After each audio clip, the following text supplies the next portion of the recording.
Salut à tous, c'est Corentin de chez Agriciel, j'espère que vous allez bien.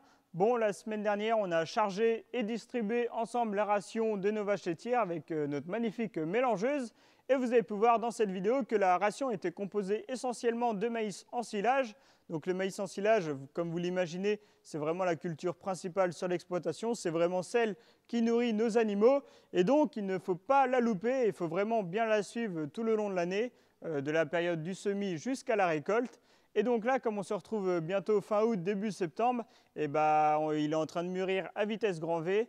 Et donc on va choisir ensemble aujourd'hui une date d'ensilage pour nos maïs. C'est parti! Pour rappel, cette année, nos maïs ont été semés vraiment de bonne heure. Donc on a attaqué les semis autour du 26-27 avril et les derniers maïs semés ont été semés le 10-11 mai. Donc voilà, c'était assez de bonne heure par rapport aux précédentes années. Mais alors le problème qu'on a eu, c'était que ça a été semé dans la poussière. Et depuis, il y a eu très peu de pluviométrie, très peu d'eau. Donc le maïs a vraiment souffert du sec, de la chaleur, de la sécheresse. Et donc cette année, à cause de ça, les maïs sont très précoces, ils vont mûrir très vite. Et donc il ne faut vraiment pas se louper et vraiment choisir le bon stade pour l'ensilage.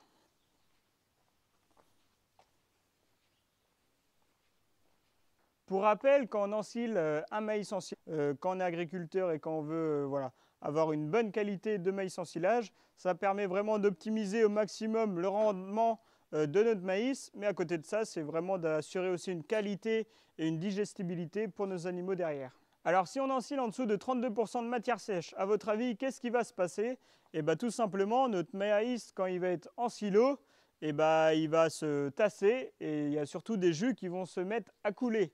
Donc il y a souvent des jus de silo qui se mettent à couler, qui vont au bout de silo et qui vont après à la fosse à lisier. Donc là, dans ces jus-là, on perd en fait de la qualité de notre maïs en silage. Donc on perd essentiellement des sucres et ça c'est vraiment dommage. Et à côté de ça, si on ensile aussi trop vite, en fait le grain il va être moins bien fourni et donc indirectement on va perdre aussi un petit peu en rendement. Et à l'inverse, si on ensile au-delà des 32% de matière sèche, cette fois-ci on va avoir un moins bon tassement de notre silo. On a beau avoir les plus gros tracteurs, les silos les mieux confectionnés, beaucoup plus compliqués à tasser. Et qui dit moins bon tassement dit moins bonne fermentation, développement de moisissures et donc de la perte directe quand on va reprendre notre maïs pour le distribuer aux vaches laitières.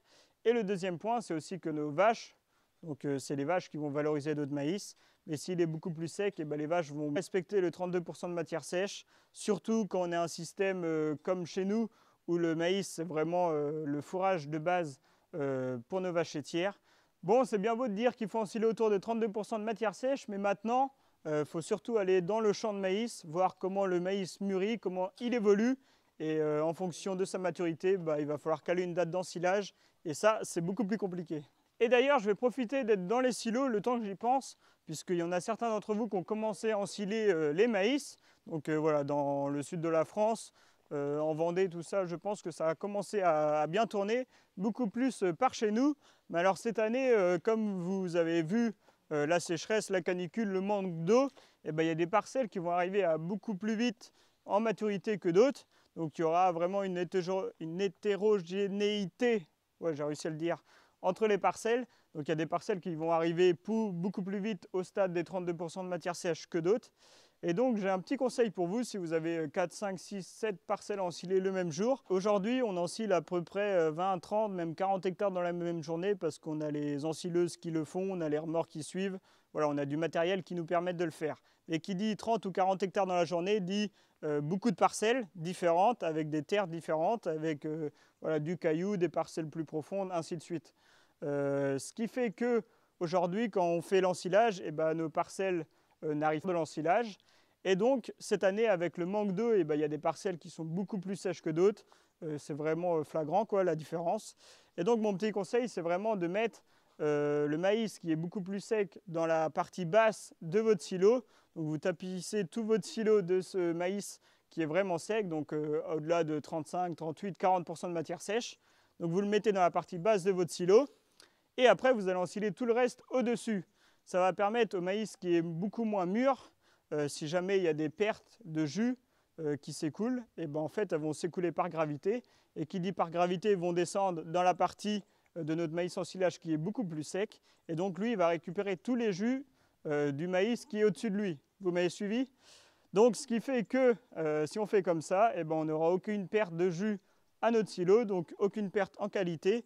Et on va vraiment voilà, conserver notre maïs en silage avec son rendement, sa qualité, petits oignons. Ça va être parfait pour faire un beau silo derrière et pouvoir le distribuer aux vaches. Bon, j'espère que je ne vous ai pas trop perdu dans mes explications, on va dire un petit peu techniques. En tout cas là, on va aller dans le concret, on va aller dans les champs de maïs et on va aller voir à quel stade ils sont, s'ils sont bons ou pas à ensiler. Allez, c'est parti! Bon, me voilà arrivé à la première parcelle que je voulais vous montrer. En fait, on va juste, je vais vous montrer deux parcelles. Donc, je vais vous montrer la première parcelle qui a été semée le 27 avril, si je ne me trompe pas. Et puis après, on va aller dans la dernière parcelle, semée, elle, le 10-11 mai, si j'ai bien les dates en tête. Comme ça, on ne va pas faire toutes les parcelles parce que sinon, on va y passer un petit moment. Alors là, voilà, je suis dans la première parcelle que l'on a semée. Et vous pouvez voir que le maïs est resté quand même assez vert, hein. Là, on est dans une parcelle avec pas mal de profondeur, de terre. Il y a ce qu'il faut au pied. Et donc, le mieux, c'est de rentrer un peu dans le maïs pour aller voir comment il est.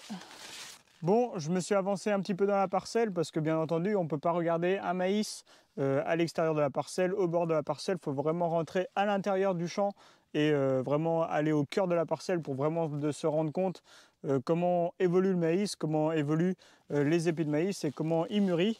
Donc là, voilà, je me suis avancé légèrement dans la parcelle et vous pouvez voir qu'il est encore globalement assez vert, hein. La plante est assez verte, vue comme ça de l'extérieur. On peut dire qu'il n'est pas encore prêt à être ensilé. Mais alors le plus important, c'est d'ouvrir des épis de maïs et regarder comment il est à l'intérieur. Bon, j'ai fixé la caméra sur un épi de maïs, c'est hyper fragile, donc on va essayer de ne pas trop bouger le pied de maïs en question. Mais alors pour regarder les épis de maïs, il suffit d'en arracher un. On va pas tous les faire, hein. Mais alors on les arrache, on épluche. On regarde déjà la première chose s'ils sont bien fécondés jusqu'en haut. Et là vous pouvez voir globalement quand même on a des beaux épis de maïs. Tac. Donc là vous pouvez voir, bon il y a un peu de pourriture en haut, il n'est pas fécondé jusqu'en haut. Mais globalement l'épi est quand même bien rempli. Donc ça c'est vraiment génial. Parce qu'avec le manque d'eau, on a eu peur à ça au moment de la fécondation. Mais voilà, là c'est plutôt correct, c'est plutôt pas mal. Les grains sont plutôt gros et vous pouvez voir qu'ils sont en train de devenir jaunes. Donc après, on casse en deux notre épi et puis on regarde le grain, comment il est. Donc là, vous pouvez voir, je ne sais pas si vous le voyez bien, il est encore bien blanc, il n'est pas du tout mûr. Quand on prend un grain de maïs, si on appuie dessus, vous pouvez voir qu'il y a du jus qui sort, il est encore au stade laiteux, donc il est encore très loin d'être ensilé, il va encore falloir adplaner. Mais voilà, il n'est pas encore mûr celui-là. Donc moi, pour analyser mes grains de maïs, donc je me sers toujours de cette fiche-là. Je ne sais pas si vous la connaissez, mais voilà, c'est assez connu dans le milieu agricole. Je mets le lien, si vous voulez, en description, si ça vous intéresse. Donc ça permet de regarder, on va dire, nos grains en temps réel, de regarder notre petite fiche et d'estimer en fait la matière sèche de notre maïs à l'heure actuelle. Donc là, vu le stade qu'il est, vu comment il est encore blanc, là il n'est même pas à 22% de matière sèche, donc on est encore très loin des 32% de matière sèche. Il faut encore qu'il gagne 10 points de matière sèche, donc c'est assez important. Et là on est le 23 août, à l'heure où je vous tourne la vidéo. Donc voilà, on va encore attendre au moins 3 semaines. Voilà, ça ne sera pas avant le 15 septembre, ça c'est sûr. De toute façon, sur Arvalis, chaque année aussi, ils mettent en lien une carte de la France qui permet d'estimer un peu les dates de début de récolte de maïs. Et nous, dans la Manche, cette année, on est autour du 8 septembre. Et donc là, vous pouvez voir que ce maïs-là, cette parcelle-là, il n'est pas du tout mûr. Il faut encore qu'il gagne en matière sèche. Et donc, on va encore attendre vraiment pour l'ensiler. Après, pour cette parcelle-là, ça ne me surprend pas du tout, voilà, d'être encore dans cette teneur-là, puisque c'est une parcelle, comme j'ai dit, qui a été semée de bonne heure. Ça a été la première parcelle semée. C'est de la terre assez profonde. Le maïs, voilà, en plus, on a décompacté toute la parcelle avant de semer. Donc voilà, le maïs a eu le temps de bien s'implanter, de bien s'enraciner, d'aller chercher vraiment l'humidité qu'il avait besoin quand il a fait des fortes chaleurs. Donc voilà, le maïs est encore bien vert, comme vous pouvez voir derrière moi. Donc là, on va encore attendre pour ensiler. Bon, me voilà arrivé à la deuxième parcelle de maïs que je voulais vous montrer. Donc c'était la dernière parcelle qu'on a semée cette année, donc semée autour du 10-11 mai, si je me souviens bien. Donc semée après raies gras, semée dans la poussière. Le maïs a eu très peu de millimètres cette année parce qu'il n'a pas plu de l'été. Donc si je me compte bien, ça fait je pense à peu près 20-25 mm depuis qu'il est semé. Donc voilà, pour vous dire qu'il n'a pas eu beaucoup d'eau, mais il s'en sort quand même plutôt bien parce qu'il reste quand même assez vert. Et pourtant en plus c'est des parcelles, on va dire là, un peu sur le caillou. Surtout le bas de la parcelle, là il y a pas mal de cailloux. Mais globalement, il s'en sort bien. Et pour vous montrer ça, eh ben, on va rentrer carrément dedans. C'est toujours aussi agréable de rentrer dans un champ de maïs. On prend des feuilles plein la tête. Et bon, c'est comme ça.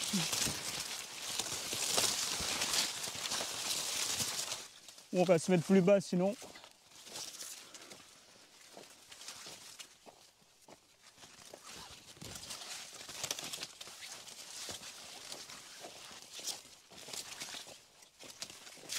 Bon, j'ai avancé un petit peu dans la parcelle et la première remarque que l'on peut se faire, même si le maïs reste assez vert, c'est que les épis, eux, sont beaucoup moins gros que dans la parcelle que l'on a vue tout à l'heure.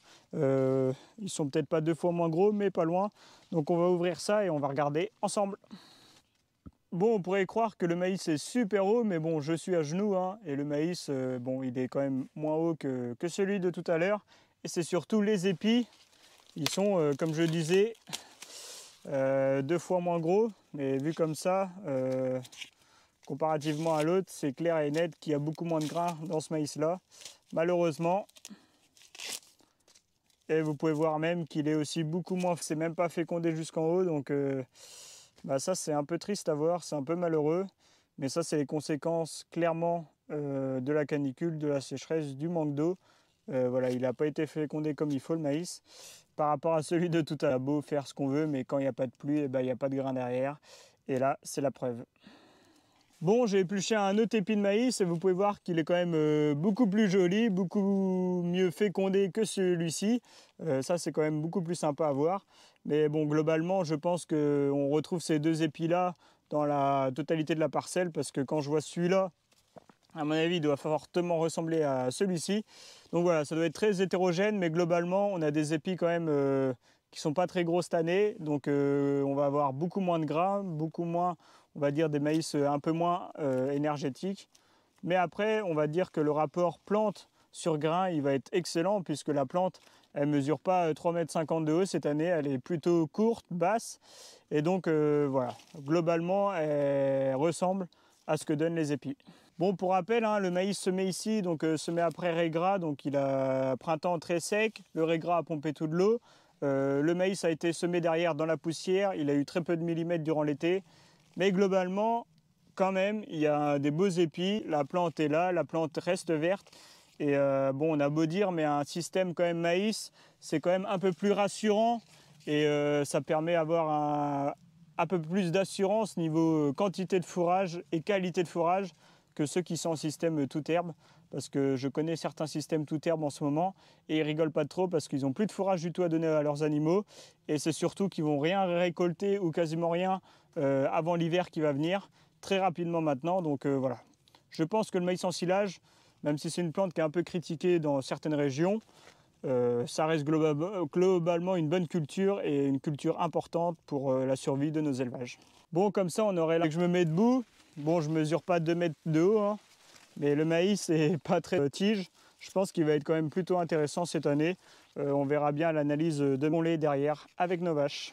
Bon, je vais profiter d'être là pour passer de l'autre côté de ce chemin-là et on va se retrouver directement dans la parcelle de régras et de trèfle que l'on a semé après les moissons.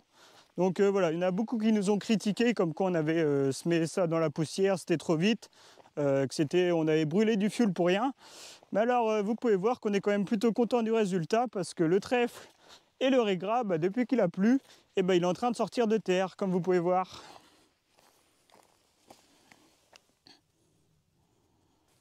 Franchement, ça fait plaisir à voir parce qu'on a eu quand même pas mal de critiques sur notre semis. Mais là, vous pouvez voir voilà, qu'on attendait vraiment la pluie. Il a plu 20 mm et ça y est, tac, une semaine après, ça y est, toutes les graines sont sorties, sont germées et ça fait vraiment plaisir à voir. Et c'est signe que voilà, s'il fait bon, pas trop mauvais, bah, on va peut-être pouvoir faire une récolte de régras et de. Donc c'était une petite vidéo, on va dire, transition en attendant les ensilages de maïs. puisqu'à la ferme en ce moment, voilà, c'est plutôt calme, hein, je ne vais pas vous le mentir. On ne fait pas grand-chose, enfin si, on traite, on décile comme d'habitude, il y a un petit peu de vélage, mais voilà, c'est plutôt calme, c'est on va dire la période creuse avant le gros coup de bourre aux ensilages de maïs. En tout cas, j'espère que cette vidéo vous a plu, n'hésitez pas à la partager, à poser des questions si vous en avez, et on se retrouve la semaine prochaine pour une nouvelle vidéo à la ferme. Ciao!